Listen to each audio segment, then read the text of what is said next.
यहां से आगे बढ़ते हैं, बात कर लेते हैं खबरों की तरफ, बात कर लेते हैं क्या खबरें निकल के सामने आ रही हैं पेट्रोल, डीजल और एलपीजी सिलेंडर के बारे में। जान लेते हैं पूरी खबर को। तो आपको बता दें कि देशवासियों को इस हफ्ते के पहले दिन ही महंगाई की जबरदस्त चोट पड़ती दिख रही है।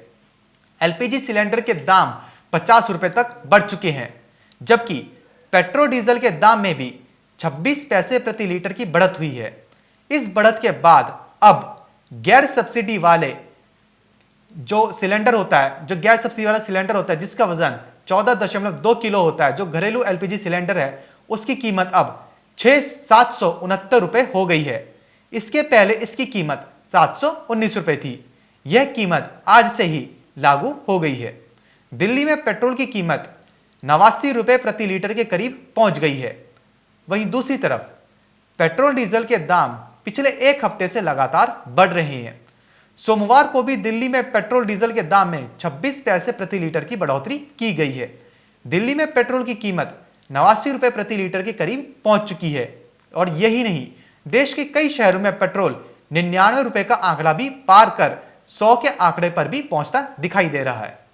कच्चे तेल की कीमतें में लगातार मजबूती दिखाई दे रही है। हालांकि भारत में पेट्रोलियम की कीमत भारतीय बास्केट में आने वाले जिस कच्चे तेल पर निर्भर करती है, उस पर दाम का असर 20 से 25 दिन बाद दिखता है। तो ये तो बात करी थी हमने कि पेट्रोल डीजल की कीमतें कितनी बढ़ती हुई नजर आई हैं और एलपीजी सिलेंडर का भाव अब कितना देखने को मिला है। अब जैसे कि हमने आपको बताया कि पेट्रोल डीजल के दाम बढ़े हैं, लेकिन पेट्रोल डीजल के दाम बढ़ने के साथ साथ ही पेट्रोल डीजल के दामों को कम करने की भी मांगे की गई हैं। और अगर ऐसा नहीं किया जाता है तो पूरे भारत में चक्का जाम भी हो सकता है। आइए रुक कर लेते हैं अब इस खबर की तरफ।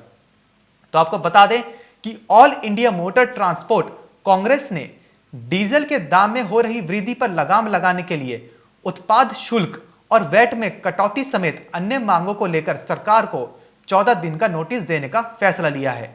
एआईएमटीसी ने एक बयान में कहा है कि इस अवधि के दौरान अगर उनकी मांगों को पूरा करने की दिशा में कोई पहल नहीं होती है तो देश भर में ट्रकों का चक्का जाम हो सकता है।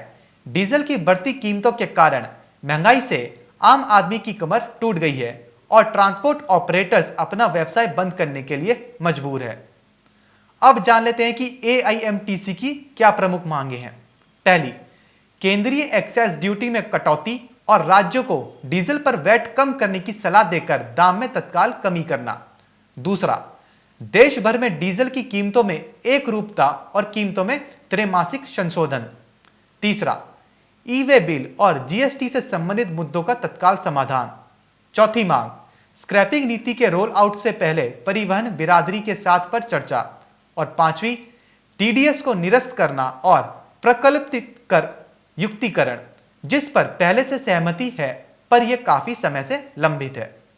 तो ये थी एआईएमटीसी की वो प्रमुख मांगे जिनको लेकर वो मांग कर रही है सरकार से, पेट्रोल डीजल की कीमतें भी घटाने की मांग कर रही है।